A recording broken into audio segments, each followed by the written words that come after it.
ఇన్ని ఆరోపణలు చేస్తూ ఇన్ని తప్పుడు పనులు చేస్తున్నాడు రేవంత్ రెడ్డి. ఇచ్చిన వాగ్దానం అమలు చేస్తలేరు. అన్ని ఎగదొబ్బుతున్నాడు.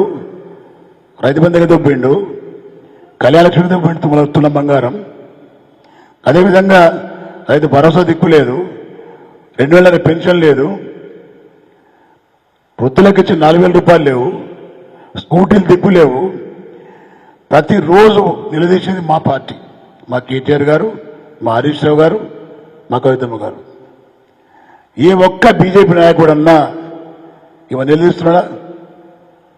తూతు మంత్రంలాగా ఒకసారి ఒక రోజు ఒక స్టేట్మెంట్ ఇచ్చి మర్చిపోతుంది తప్ప ఒక్కసారి కూడా రేవంత్ రెడ్డి చేసే అక్రమాలు, రేవంత్ రెడ్డి చేసేటటువంటి తప్పుడు విధానాలు ఏ ఒక్కరోజు బీజేపీ పార్టీ అడిగిన పాపన పోలేదు.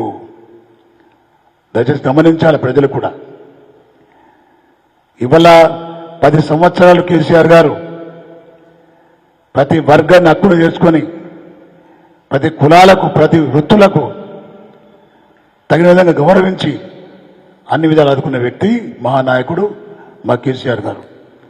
10 ఏళ్ల కాలం తర్వాత కాంగ్రెస్ పార్టీ అధికారం వచ్చిందంటే మాకు వ్యతిరేకంగా రాలేదు, ప్రజలు వేయలేదు మాకు వ్యతిరేకంగా. కానీ 10 ఏళ్ళు వేసినాం కదా కేసీఆర్ గారికి. కాంగ్రెస్ పార్టీ నాయకులు వాగ్దానాలు డబల్ చేస్తున్నారు కదా, ఇంతకంటే రెండింటి తెలుస్తున్న ఆశతో వేసిన ఓట్లు ప్రజలు, ప్రేమతో కాదు. 1 ఇయర్లో సంవత్సర కాలంలో మిమ్మల్ని తిట్టని నాయకులు, తిట్టని కార్యకర్తలు లేరు, తిట్టని ప్రజలు లేరు. అన్ని వర్గాలకు ద్రోహం చేసిన వ్యక్తి రేవంత్ రెడ్డి. నిన్ను తిట్టిన బూతులు గతంలో ఏ ముఖ్యమంత్రిని ఏ ఒక్కరు తిట్టలేదు.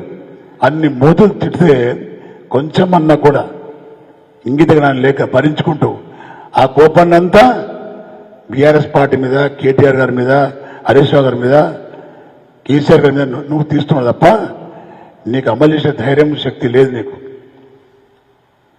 వాళ్ళు అడుగుతున్నా కాంగ్రెస్ పార్టీ నాయకులను, మీకేం మాత్రం దమ్ము ధైర్యం ఉంటే ఈ డబుల్ గేమ్ ఆడే రేవంత్ రెడ్డిని ఇమ్మీడియట్ తీసేసి మీరెవరో ఒకరు అధికారానికి వస్తే ఆ కాంగ్రెస్ పార్టీ బతుకుతుంది. లేకపోతే ఈ దేశంలో కాంగ్రెస్ పార్టీ నామరూపకుండా లేకుండా చేస్తారు ప్రజలు. ఇప్పటికైతే కాంగ్రెస్ పార్టీ మీద ఆశ్రయించుకుంటున్నారు. మరో 50 ఏళ్ల దాకా ఈ పార్టీకి ఓటేసే పరిస్థితులు లేరు కాంగ్రెస్ పార్టీకి. ఇప్పటికన్నా తేరుకొని ఈ రేవంత్ రెడ్డి అనే దరిద్రుణ్ణి పక్కన నెట్టితే తప్ప మీ కాంగ్రెస్ పార్టీ బతకదు. నేను దయచేసి చెప్తున్నా, మా పార్టీకి ఏం కాదు, మా పార్టీ గట్టిగా ఉంది. ఒక నాయకుడిని అక్రమంగా బంధిస్తే 100 మంది నాయకులు వస్తారు ఇక్కడ, ఎవరు తగ్గలేరు. నేను మనం చేస్తున్నా ఇవల్ల కోర్టుకు వెళ్తామా, పైకోర్టుకు వెళ్తామా, పోరాటం చేస్తామా, ఇవన్నీ కూడా మా నాయకత్వం నిర్ణయం తీసుకుంటుంది. నాయకత్వం నిర్ణయం మీకెళ్ళే మా యొక్క ఆచరణ ఉంటుంది. అదేవిధంగా జిల్లాలో ఉన్నటువంటి బీఆర్ఎస్ పార్టీ శ్రేణులు ఏ ఒక్కరు కూడా ఆధారపడాల్సిన అవసరం లేదు. మన నాయకుడికి కానీ మన పార్టీ కానీ కొద్ది రోజులు ఇబ్బందులు ఉంటాయి, అధికారం కోల్పోయినాం కాబట్టి ఇబ్బందులు ఉంటాయి. ఇబ్బందులు వచ్చినంత మాత్రాన తట్టుకొని నిలబడే పార్టీ మన బీఆర్ఎస్ పార్టీ. నాయకత్వం గట్టిగా ఉంది, మనం ఎదిరిద్దాం, మనం పోరాటం చేద్దాం. దుష్ట పరిపాలన ఇది, మంచి పరిపాలన కాదు, ప్రజా పరిపాలన కాదు, ప్రజలు ఆదరిస్తున్న పరిపాలన కాదు ఇది, ప్రజలు ఆశ్రయించుకున్న పరిపాలన ఇది కాంగ్రెస్ పార్టీ. కాబట్టి మన శ్రేణులు ఎవరు కూడా భయపడాల్సిన అవసరం లేదు. ఇవల్ల 1 కాదు 2 కాదు, 1,20,000 కోట్లు అప్పు చేసిండు రేవంత్ రెడ్డి. మేము చేసింది 4,70,000 కోట్లు 10 ఏళ్లలో. 1 ఇయర్లో 1,20,000 కోట్లు అప్పు చేసినాం. మేము చేసిన అప్పుతోని కాళేశ్వరం కట్టినాం, మేము మిషన్ భగీరథ చేసినాం, మనం గ్రామాలు బాగా చేసినాం, మేము రోడ్లు బాగా చేసినాం. మేము అదేవిధంగా 1 కాదు, రైతాంగానికి